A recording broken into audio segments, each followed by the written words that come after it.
Wyoming Territory, 1885. The wind was the true rancher here, the only one that never slept. It herded dust devils across the plains and drove tumbleweeds into fence lines like lost cattle. From the porch of his modest timber house, Caleb Hayes watched it work. He stood with his shoulders braced against the doorframe, a man carved from the same hard materials as the land itself. His solitude was a fortress built stone by silent stone over 5 long years. Each sunrise was a roll call of duties, each sunset a tally of tasks completed. There was no room for anything else. There could not be. Caleb's world was measured in the heft of an axe, the scent of pine on the air, the warmth of his horse, and the vast, aching silence of the plains. He had come to this place to forget, but memory was a stubborn weed. It grew in the shadows, in the quiet moments just before sleep, in the shape of a cloud that resembled a woman's hair. Sarah. The name was a ghost on his tongue, a name he had not spoken aloud since he had laid her and their infant son to rest in a cold Ohio grave. The war had taken his youth. The fever had taken his world. He had come west seeking an emptiness that matched his own, and in the stark beauty of Wyoming, he had found it. He had convinced himself that attachment was a vulnerability, a crack in the armor a man needed to survive. Love was a fire that could warm you, yes, but it left behind the coldest ash. He would not be burned again. He ran a hand over his jaw, the rasp of stubble a familiar anchor to the present. His gaze swept over the corrals he had built with his own hands, the sturdy barn that stood defiant against the wind, the endless sea of grass that rolled toward the distant, tooth-like peaks of the Bighorn Mountains. This was his kingdom, a kingdom of one. It was enough. It had to be. In the distance, a thin plume of smoke smudged the impossibly blue sky. The 2 o'clock train, right on time. It was a lifeline to a world he no longer belonged to, a reminder of cities and crowds and the complicated lives of other people. He usually paid it no mind, but today the mournful cry of its whistle seemed to hang in the air, a long, searching note that found a hollow place inside him he had thought long sealed. He needed salt and coffee from the general store in Redemption's Gap. The thought of the town, with its handful of false-fronted buildings and inquisitive eyes, was distasteful, but the need was practical. Practicality was the law he lived by. He turned from the porch, the creak of the floorboards the only reply to the train's lonely call. Eleanora Ainsworth stepped down from the train car, her hand gripping the hot iron railing as if it were the last solid thing in the universe. The heat hit her first, a physical blow that stole the breath from her lungs. It was a dry, searing heat, utterly alien to the damp, cool air of her native Boston. Dust, finer than any sand she had ever felt, swirled around her ankles, coating the hem of her dark blue traveling dress and the polished leather of her button-up boots. It was the color of cinnamon and sun, and it got into everything, a fine grit in her mouth and a haze that softened the edges of the world. Redemption's Gap was not so much a town as a suggestion, a handful of weathered buildings huddled together against the vast, overwhelming emptiness of the land. She clutched the worn letter in her gloved hand. Mr. and Mistress Henderson. They had promised a new life, a position as governess for their 2 young daughters, a respectable wage, and a home in this burgeoning territory. After the influenza had claimed both her parents within a week of each other, leaving her orphaned and with dwindling funds, the advertisement had seemed like Providence itself, a chance to build something of her own, far from the pitying glances of Boston society. Now, scanning the barren platform, a cold seed of doubt began to sprout in the pit of her stomach. There was no welcoming family, no smiling children. There was only a grizzled station master leaning against a baggage cart, a few rough-looking men lounging in the shade of the station's overhang, and the immense, indifferent sky. Caleb was tying the reins of his bay gelding to the hitching post in front of Miller's Mercantile when he saw her. She was an ink blot on a sun-bleached page, a splash of deep, civilized blue against the dun and ochre of the town.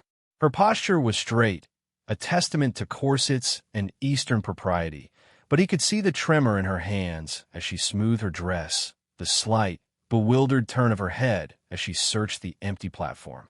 He saw the fine-boned structure of her face, the honey-blonde hair pinned in a neat chignon that even the relentless wind could not fully tame, and the vulnerability in her wide, cornflower blue eyes.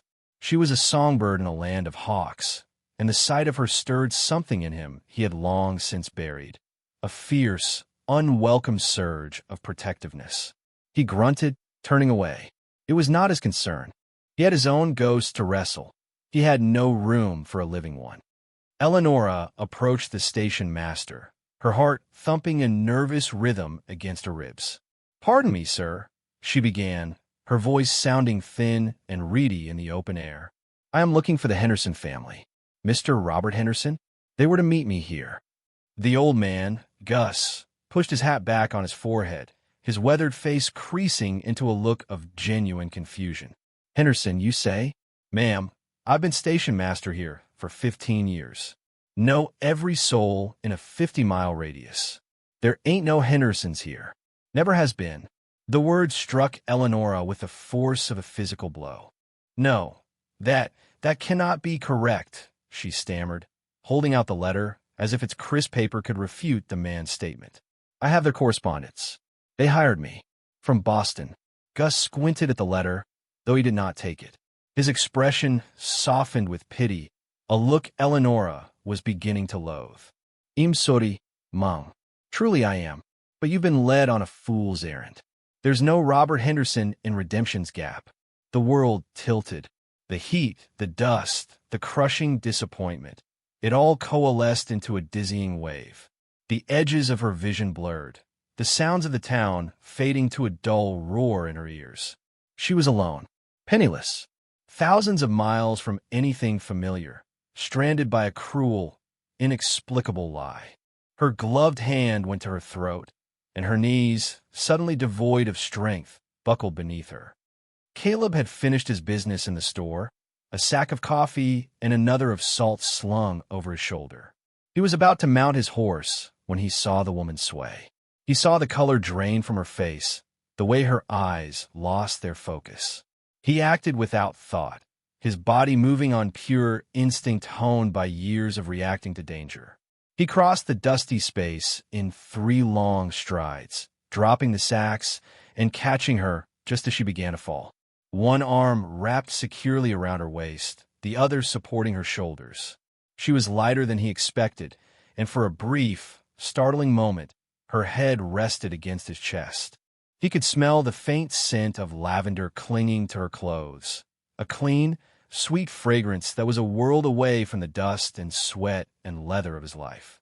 The contact was a jolt, a current of warmth that shot through him, unwelcome and deeply unsettling. He held her steady, his touch firm, impersonal. "You all right, ma'am?" he asked, his voice a low rumble, rougher than he intended. Eleonora's vision slowly cleared, focusing on the rough-spun fabric of a man's shirt, inches from her face. She felt a strong arm around her waist, a solid wall of muscle at her back holding her up, keeping her from collapsing into the dirt. She looked up into the sternest face she had ever seen. His eyes were the color of a stormy sky, gray and shadowed, and they were fixed on her with an unnerving intensity. A dark beard shadowed a square jaw, and lines were etched at the corners of his eyes, speaking of too much sun or too much sorrow. He was a part of this landscape, hard, unforgiving, and immense. And yet, his grip was the only thing keeping her world from shattering completely. I think so," she whispered, her voice trembling as she pushed herself upright, away from the disturbing comfort of his hold. Her cheeks burned with mortification. "Thank you, Mr. Hayes," he supplied, his voice flat. He released her, but did not step away, his posture suggesting he was prepared to catch her again. "Looks like you've had some bad news." It was not a question. The station master ambled over, his expression troubled. "Cruelest thing I ever did see," Gus muttered, shaking his head. "Luring a lady all the way out here with a lie." He looked from Eleonora's pale face to Caleb's stoic one. "What are we to do with her, Caleb? The boarding house is no place for a decent woman, not with the company it keeps." Caleb's jaw tightened. He knew Gus was right. Bessie's boarding house was little more than a flop house for transient ranch hands and prospectors, men whose loneliness often curdled into something ugly after a few glasses of whiskey. The thought of leaving this woman, with her refined speech and unguarded eyes, to their mercy was impossible. A deep, instinctual rejection of the idea rose in his chest. He cursed himself for stopping, for getting involved. Solitude was safe. Involvement was a mire. He was already sinking. He looked at Eleonora, who stood ramrod straight, her pride a fragile shield against the despair that was plain in her eyes. "There's a returning train east in 3 days," he said, the words clipped and practical. "You can take a room at the boarding house until then. I'll speak to Bessie." Eleonora's chin lifted. "I cannot afford a room, Mr. Hayes. My funds were calculated to last only until I received my first month's wages." Her voice was quiet, but laced with a steely dignity that surprised him. She would not beg. Caleb's gaze flickered away toward the mountains. This was the complication he had sought to avoid his entire life since Sarah. A problem that could not be solved with a rope or a hammer. A human problem.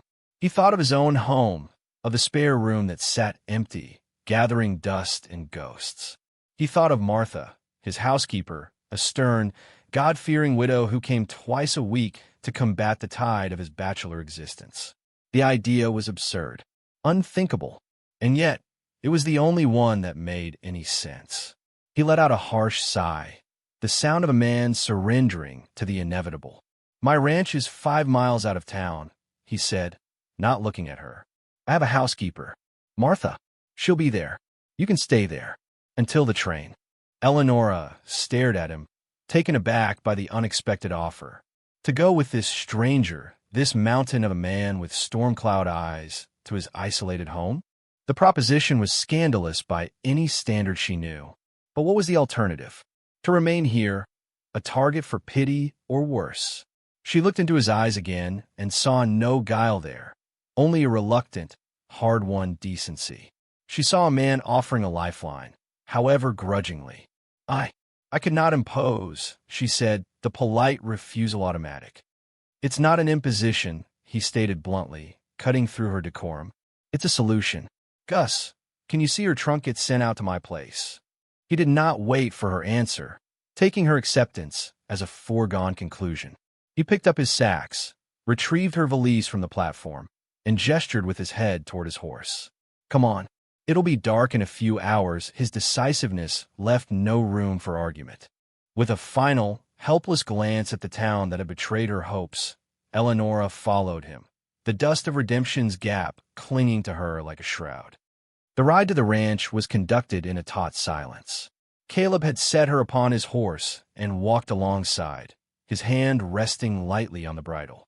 Eleonora was acutely aware of his proximity, of the sheer physical presence of him. He moved with an economy of motion, a quiet confidence that spoke of a deep familiarity with his environment. The landscape that had seemed so menacing from the town now revealed a severe and breathtaking beauty. The setting sun painted the sky in strokes of fiery orange and deep violet, and the air grew cool, carrying the scent of sage and dry earth. The silence between them was not empty. It was filled with unspoken questions and the vast, humming quiet of the wilderness. The ranch house was exactly as she might have pictured it, a simple, sturdy structure of hewn logs with a wide porch and stone chimney. It looked less like a home and more like a fortification, a bastion against the endless expanse of land and sky. A stout, gray-haired woman with a no-nonsense expression was sweeping the porch as they approached. This had to be Martha. Martha's eyes, sharp as a hawk's, took in the sight of the strange, finely dressed woman on her employer's horse. She put her hands on her hips, her gaze moving to Caleb. "Caleb Hayes, what in the good Lord's name have you brought home?" she demanded, her voice as crisp as autumn leaves. Caleb explained the situation in his usual terse fashion, omitting none of the pertinent facts of Eleanor's predicament. As he spoke, Martha's stern expression softened, replaced by a flicker of sympathy and then a resolute practicality that matched Caleb's own. She looked at Eleonora, who had slid down from the horse, her body stiff from the unaccustomed ride. "Well, the poor dear," Martha declared. "Come inside, child. You look half-starved and worn to a frazzle. Don't you pay him any mind," she added, jerking a thumb toward Caleb. "His manners have been gathering dust for years." Inside, the house was spare and rigorously clean. The main room was dominated by a large stone fireplace, with a simple wooden table and chairs, a few shelves of books, and 2 well-worn armchairs. It was a man's space, built for function, not comfort. Yet, under Martha's care, there were touches of warmth. A jar of wildflowers on the mantel, a colorful quilt draped over one of the chairs. Martha showed Eleonora to a small, plain room with a narrow bed and a single window that looked out onto the mountains. "It's not much," the older woman said, "but it's clean and it's safe. You rest now. Supper will be ready soon." Left alone, Eleonora sank onto the bed, the mattress rustling with its corn husk filling. The events of the day washed over her in a tidal wave of exhaustion and despair. She was a guest in a stranger's home, a charity case, her future in terrifying blank. She pressed her face into her hands, and for the first time since her parents' death, allowed herself to weep, silent, shuddering sobs of grief for the life she had lost and the one that had been stolen from her before it could even begin. Dinner was a quiet affair. The stew Martha served was hearty and delicious, but the tension at the table was thick enough to cut with a knife. Caleb ate with a focused intensity, his eyes on his plate. Eleonora, her eyes still puffy from crying, barely touched her food. Martha, ever practical, tried to bridge the silence. "It was a wicked thing to do to you, miss, to bring you all this way on a lie. Please call me Eleonora," she replied, her voice soft. "And yes, I cannot imagine the reason for such cruelty." She looked at Caleb, seeking some kind of response, but he remained impassive, a stone wall of a man. Later, as Martha cleaned up, Caleb built up the fire in the hearth. The flames leaped and danced, casting flickering shadows across the room.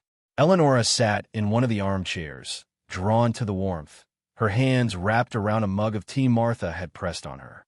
Caleb took the other chair, the space between them charged with a strange intimacy in the firelight. He stared into the flames, his expression unreadable. The silence stretched, and Eleonora found she could not bear it. She had to understand the man who had shown her such unexpected kindness. "Why did you help me, Mr. Hayes?" she asked, her voice barely a whisper. He did not look at her for a long moment. When he finally turned his head, his gray eyes seemed to reflect the fire's light, holding a deep, banked sorrow. "No woman should be left stranded like that," he said simply, as if it were the most obvious thing in the world. Still, she persisted gently. "It was a great risk, to bring a complete stranger into your home." He gave a short, humorless laugh. "There's not much in this house for a person to steal, ma'am, and I reckon I can handle myself." "I wasn't speaking of theft," she said, her gaze steady on his. "I was speaking of complication, of disruption." His eyes met hers, and for a fleeting instant, the wall around him seemed to crack. He saw a depth of understanding in her expression that startled him. She saw him, not just the rough exterior, but the guarded man within. The shared space by the fire, the crackling flames, the encompassing darkness outside. It created a pocket of truth, a place where pretenses were harder to maintain. "I had a family once," he said, the words coming out rough, as if torn from his throat. He had not intended to say them, had not known he would until they were already in the air between them. "A wife, a son." He looked back into the fire, his hands clenching into fists on his knees. "Fever took them. 5 years ago." The simple, stark admission hung in the air, filled with a universe of pain. Eleonora's own loss, so fresh and raw, resonated with his. The shared landscape of grief was a sudden, unexpected bridge between their two disparate worlds. "I am so sorry," she whispered, her heart aching for him, for the deep wound he carried. "My parents, it was influenza, this past spring. It's why I was looking for a new start. Why I answered the advertisement. I was alone." He finally looked at her fully, and the guardedness was gone. replaced by a raw, shared humanity. In her eyes, he did not see pity, but a profound and sorrowful empathy. She understood the silence of an empty house, the weight of a future that had been irrevocably altered. And in his, she saw not just a hard frontiersman, but a man who had loved deeply and lost everything. In that quiet moment by the fire, with the vast Wyoming night pressing in around them, the first fragile thread of a true connection was spun. They were two solitary souls, adrift in a sea of loss, who had, by a strange and cruel twist of fate, found a momentary harbor in each other's presence. The next few days settled into an unfamiliar rhythm. Eleonora, refusing to be a mere charity case, insisted on earning her keep. She rose with the sun, her natural diligence and intelligence quickly making her indispensable to Martha. She learned to knead bread, to mend worn clothes with neat, tiny stitches, and attend the small vegetable garden Martha kept behind the house. She discovered a surprising satisfaction in the physical work, in the feeling of soil under her fingernails and the honest ache in her muscles at the end of the day. The frontier, which had at first seemed so hostile, began to reveal a different side to her.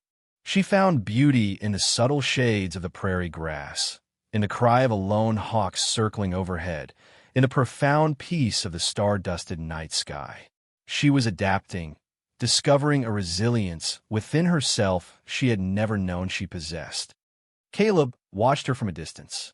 He watched her coaxing the stubborn tomato plants to life, her brow furrowed in concentration. He saw her laughing with Martha in the kitchen, a genuine, musical sound that seemed to fill the empty corners of his house. He observed the way she moved, with a grace that was not diminished by her simple, borrowed work dress.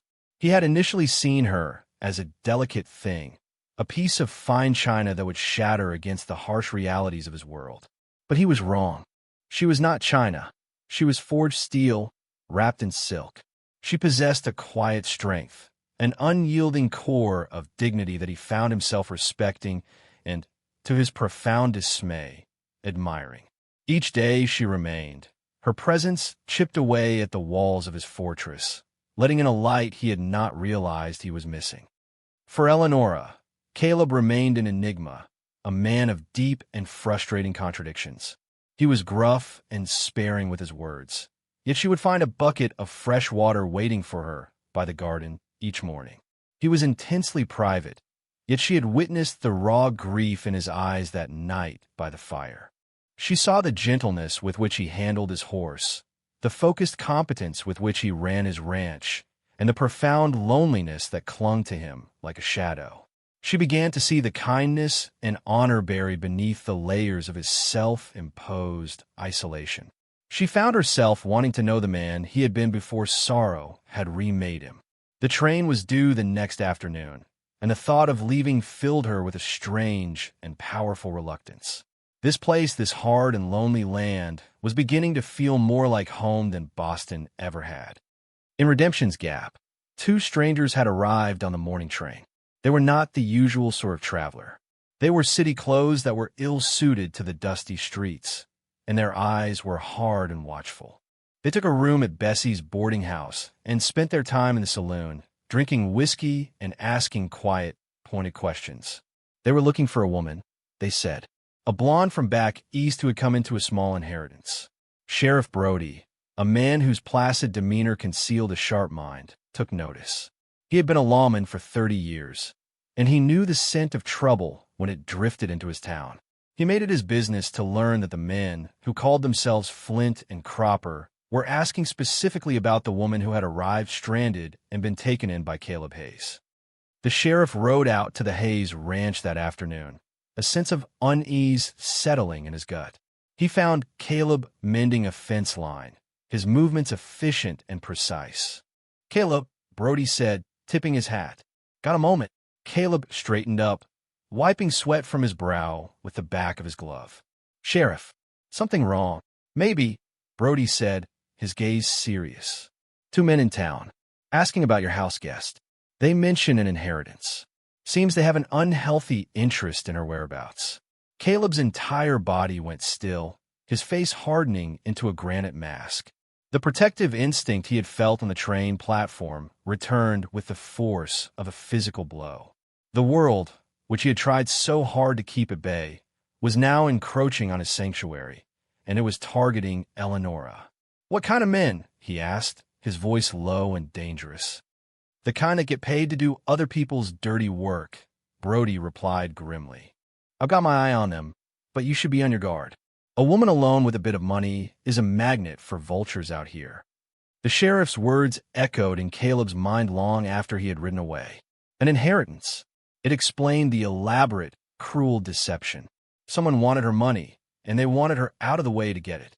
His blood ran cold at the thought of what might have happened to her if he had left her in town. The danger was no longer a vague possibility. It had a face and a purpose, and it was aimed directly at Eleonora. The next morning, Eleonora decided to go for a walk. She had grown fond of exploring the creek that ran along the southern edge of Caleb's property. She told Martha where she was going and set off, enjoying the warmth of the sun on her face. She felt a sense of peace she had not experienced in months. She was so lost in her thoughts, so captivated by the wildflowers growing along the bank, that she did not hear the riders until they were almost upon her. Flint and Cropper emerged from a stand of cottonwoods, their horses blocking her path back to the ranch. Their smiles were predatory, their eyes lingering on her in a way that made her skin crawl. "Well, now, look what we have here," Flint said, his voice a greasy drawl. "Miss Ainsworth, I presume? We've come a long way to find you." Eleonora's heart leaped in her throat, but she forced herself to remain calm. She drew herself up to her full height, her expression cold. "You have me at a disadvantage, sirs. I do not know you." "Oh, we're just friend of the family," Cropper sneered. "Sent by your cousin, Silas Blackwood. He's very concerned about your well-being. Wants you to come with us." Silas Blackwood. The name was vaguely familiar, a distant, grasping cousin she had met only once at a funeral years ago. The pieces of the puzzle clicked into place with horrifying clarity. This was his doing. He had lured her here. "I will not be going anywhere with you," she said, her voice shaking only slightly. She took a step backward, her eyes darting around, searching for an escape. Just as Flint was about to dismount, a rifle shot cracked through the air, the bullet kicking up dirt just inches from his horse's hooves. The animal shrieked and reared, nearly unseating its rider. Both men spun around, their hands flying to their pistols. Caleb stood on a ridge overlooking the creek, his rifle resting steady against his shoulder. His face was a thundercloud of cold fury. He had been watching her, a precaution born of the sheriff's warning, and his worst fears had just been realized. "That's far enough," he called out, his voice carrying with absolute authority. "She's not going anywhere. Get on your horses and ride out." Now, Flint and Cropper exchanged a look. They were two against one, but the man on the ridge looked as if he had been born with a rifle in his hands. There was a deadly certainty in his stance that gave them pause. After a tense moment, Flint spat on the ground. "This ain't over, Hayes," he snarled. They wheeled their horses around and galloped away, disappearing back into the trees. Caleb scrambled down the ridge, his heart pounding in his chest. He reached Eleonora in seconds, his hands gripping her upper arms, his eyes scanning her for any sign of injury. "Are you hurt?" he demanded, his voice raw with a terror he could not conceal. Eleonora shook her head, her body trembling with reaction. "No, I am fine. You saved me." She looked up at him, her blue eyes wide with a mixture of fear and gratitude.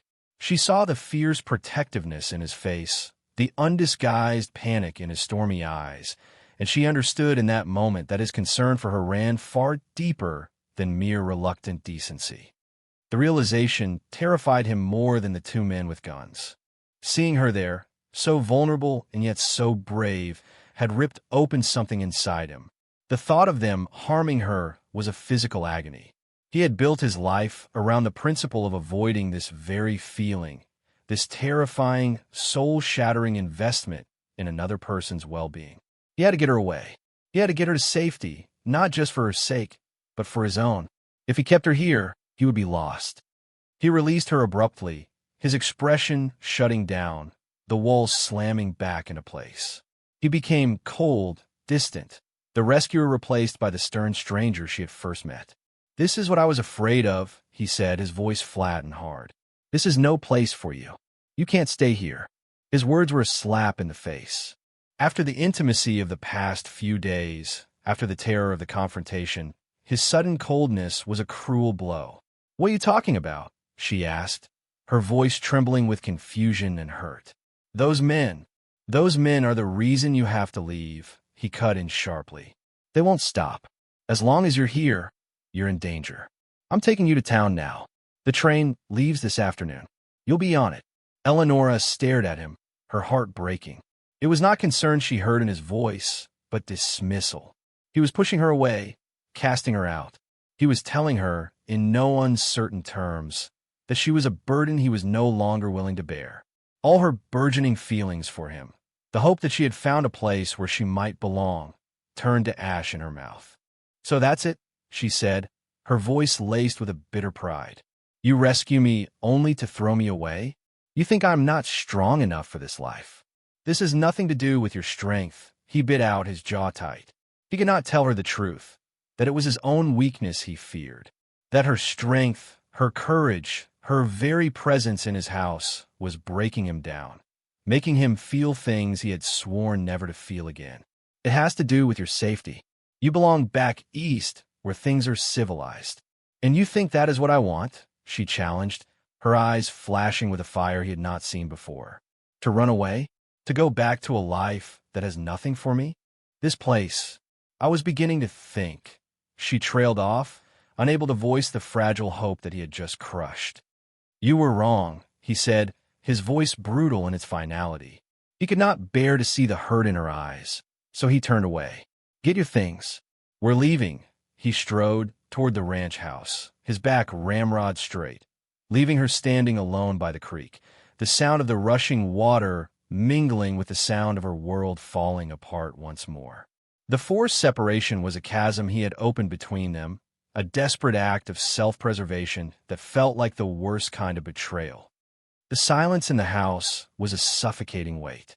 Eleonora packed her small valise with numb fingers, each folded garment a testament to her folly. She had allowed herself to hope. She had let herself believe that the connection she felt with this man was real, that the home she was starting to build in her heart had a foundation. His cold dismissal had shattered that illusion completely.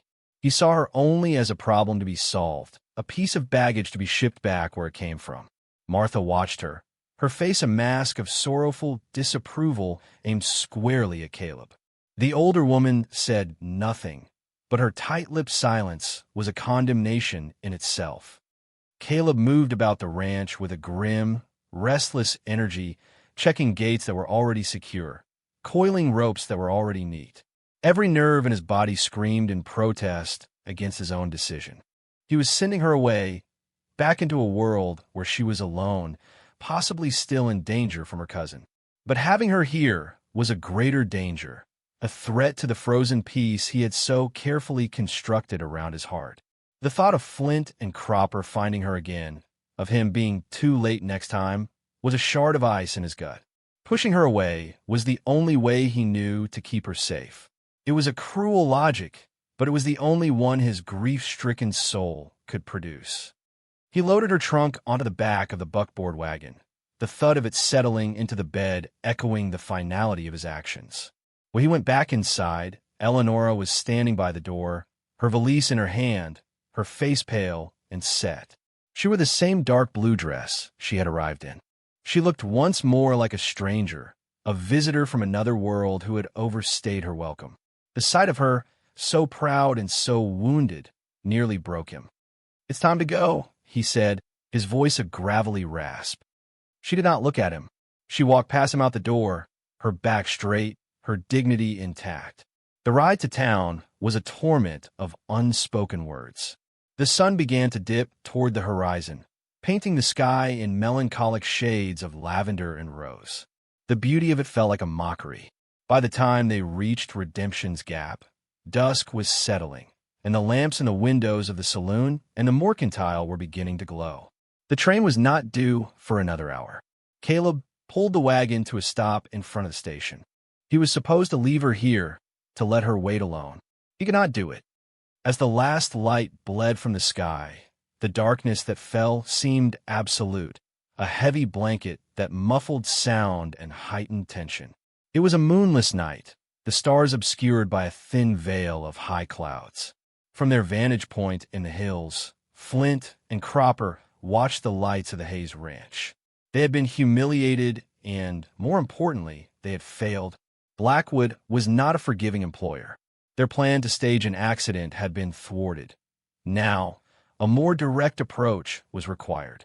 They figured Hayes would be alone, having taken the girl to the train. They would search the house for any valuables, set a fire to cover their tracks, and then wait for Hayes on the road back. It was a simple, brutal plan, but Caleb had not taken Eleonora to the train. A gut-deep instinct, a primal sense of wrongness, had made him turn the wagon around halfway to town. "We're going back," he had announced, his voice tight. Eleonora had simply stared at him, her confusion warring with a new surge of fear. He had offered no other explanation, and she had asked for none. The tension in his body was explanation enough. Something was terribly wrong. They had returned to the ranch house, the lamps unlit, the building a dark silhouette against the faintly lighter sky. He had led her and the horses into the barn, his movements swift and silent. "What is it?" she had whispered, her voice taut with anxiety in the hay-scented darkness. "They'll think I took you to the train," he'd murmured, his eyes scanning the darkness outside. "They might come back, thinking the house is empty." It was a hunter's logic, and it chilled her to the bone. They did not have to wait long. Two shadowy figures on horseback detached themselves from the deeper shadows of the hills and approached the house. Caleb's hand tightened on the rifle he held. He moved Eleonora deeper into the barn, positioning her behind a stack of hay bales. "Stay here. Do not make a sound," he commanded in a low, urgent whisper. The two men dismounted, moving with a confident swagger. They forced the front door with a splintering crack of wood that sounded like a gunshot in the silent night. Lights flickered inside as they lit a lantern. Caleb watched from crack in the barn door, his mind racing. He was one man against two. A direct assault was suicide. He needed a distraction, an advantage. Inside the house, Flint and Cropper began to ransack the main room, tossing books from shelves, pulling open drawers. "Nothing here," Cropper grumbled, kicking over a chair. "Just a poor dirt rancher. Blackwood's money better be good. Let's just burn it and go," Flint said, holding the lantern aloft. "We'll catch him on the road." Eleonora, crouched in the barn, felt a surge of desperate, defiant anger. This was her home, the only one she had. These men, who had tried to harm her, were now defiling it. She would not be a passive victim, cowering in the dark while Caleb fought alone. Her eyes scanned the barn, landing on a row of kerosene lanterns on a shelf. An idea, reckless and terrifying, took root. She crept toward them, her heart hammering against her ribs. Suddenly, the night erupted. A window on the far side of the house shattered, and a flaming object, a rag-wrapped bottle, sailed through, exploding in a whoosh of fire as it hit the floor. Caleb stared, momentarily stunned. It was a diversion, but not his. The two thugs, startled by the sudden inferno, rushed outside, coughing and cursing, their pistols drawn. "What the hell was that?" Flint yelled, peering into the darkness. From the opposite side of the yard, a second lantern, its wick lit, arced through the air and smashed against the porch, spreading another pool of fire. The drywood caught instantly. The entire front of the house was now illuminated by a terrible, flickering orange glow. The diversion gave Caleb the opening he needed. He stepped out from the barn, raised his rifle, and fired. The shot was deafening. Cropper cried out and fell, clutching his leg. Flint spun around, firing blindly into the darkness toward the barn. Bullets splintered the wood near Caleb's head, forcing him back into cover. "It's Hayes!" Flint screamed. "He's in the barn." He began advancing, using the growing fire as his light source. Caleb was pinned down. He needed to reload, but Flint was closing in. He was trapped. Just as Flint reached the barn door, a figure emerged from the shadows behind him. It was Eleonora. In her hands, she held a heavy iron poker from the fireplace, one she must have retrieved before they left the house. Her face was a pale oval in the firelight, her eyes wide with terror, but blazing with resolve. With a desperate cry, she swung the poker with all her might, striking Flint squarely in the back of the knees. The man roared in pain and surprise, his legs buckling. The unexpected attack gave Caleb the split second he needed. He lunged forward, slamming the butt of his rifle into Flint's jaw. The man crumpled to the ground, unconscious. The yard was suddenly quiet, save for the crackle of the spreading flames and Cropper's groans of pain. The immediate danger was over.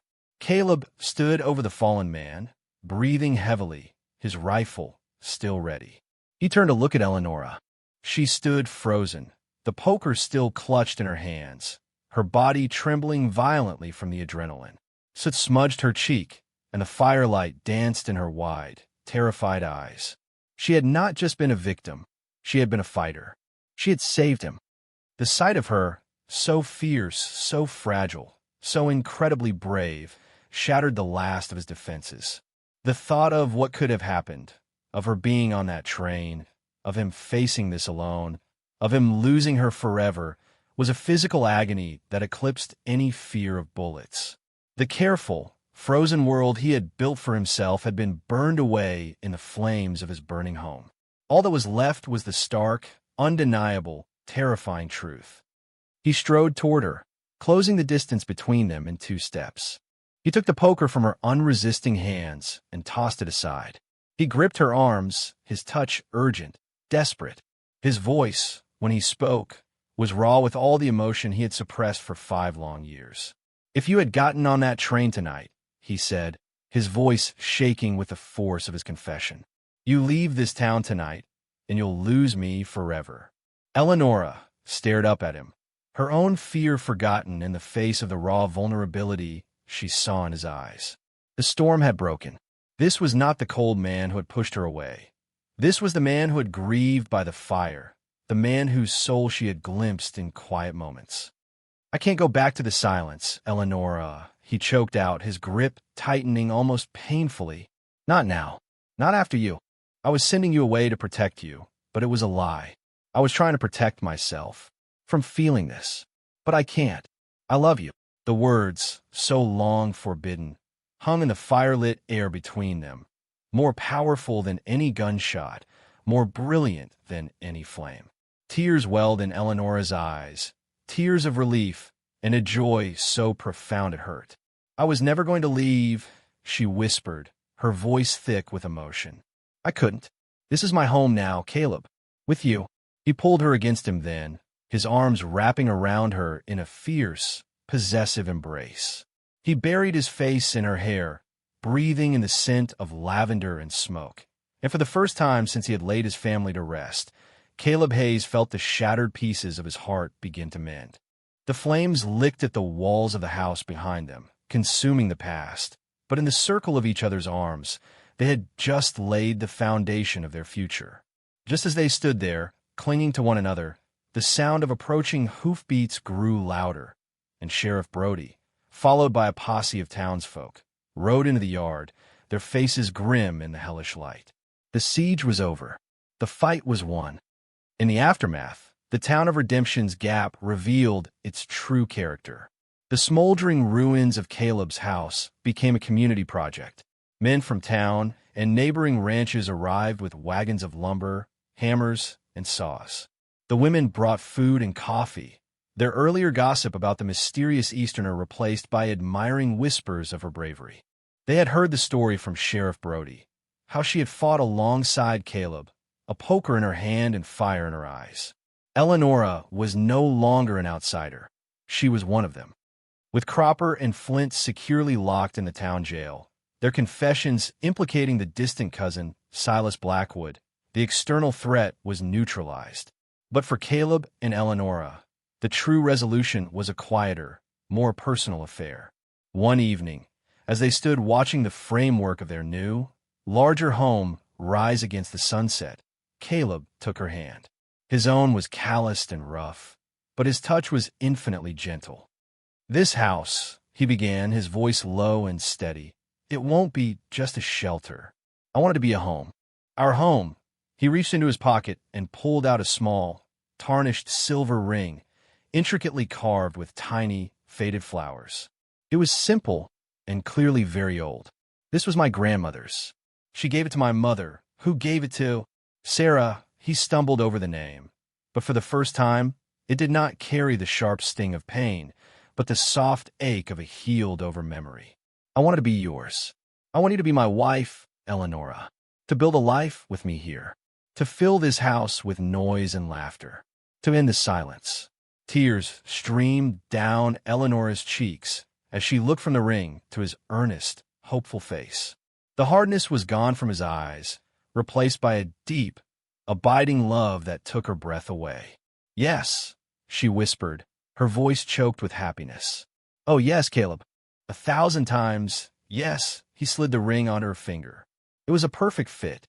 The silver band, a link to a past he was no longer running from, was now a promise of their shared future. Their wedding was a simple ceremony held on the porch of the half-finished house, officiated by the town's traveling preacher. The entire town seemed to be there, their faces beaming as they celebrated the union of the solitary rancher and the refined pioneer who had, against all odds, found their home in each other. 2 years later, the Wyoming wind still worked the plains, but it no longer sounded lonely to Caleb Hayes. It carried the scent of lavender from the bushes Eleonora had planted near the porch, and, if he listened closely, the sound of his son's laughter. The new house stood proud and strong, a testament to shared labor and love, with wide windows to let in the morning sun and a porch big enough for a family. Eleonora sat in a rocking chair on that porch, a book open in her lap, though she was not reading. She was watching her son, little Samuel, take clumsy, determined steps across the wooden planks. He had Caleb's dark, unruly hair and her own cornflower blue eyes, a perfect fusion of their two worlds. A gentle breeze stirred the pages of her book, and she rested a protective hand on the slight, rounded swell of her belly, where their second child was growing. The memory of her arrival in Redemption's Gap, lost, terrified, and alone, seemed like a story from another person's life. She had come west seeking a position and had found a destiny instead. She had discovered not only a love she never thought possible, but a strength within herself she never knew she possessed. She heard the familiar rhythm of a horse's gait and looked up to see Caleb riding in from the fields. He swung down from his bay gelding, his movements easy and content. He was a different man from the one she had met on the station platform. The harsh lines of grief around his eyes had softened, replaced by the crinkles of frequent smiles. The fortress he had built around his heart had been dismantled, log by log, and in its place stood a home filled with a love that was as vast and enduring as the land itself. He walked up the porch steps, his boots making a solid, reassuring sound. He leaned down and kissed her, a long, lingering kiss filled with the quiet understanding that passed between them without need for words.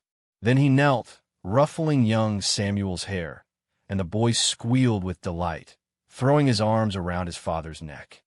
Caleb settled on the porch step at Eleonora's feet, leaning his head back against her knees.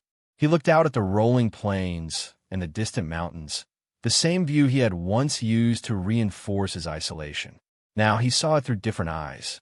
It was not an emptiness to be endured, but a canvas on which they were painting their life. It was the backdrop to his son's first steps, the view from his wife's window, the promise of every sunrise they would share. "I used to think a man was strongest when he stood alone," Caleb said quietly, his gaze fixed on the horizon. He reached up and took her hand, lacing his fingers through hers. "I was a fool. My life didn't begin until the day you stepped off that train." Eleonora smiled, her heart full. "And mine," she replied softly, "began the day I realized I never wanted to leave. The wind whispered through the eaves, the sun warmed their faces, In the peaceful quiet of their Wyoming home, the two solitary souls were solitary no more.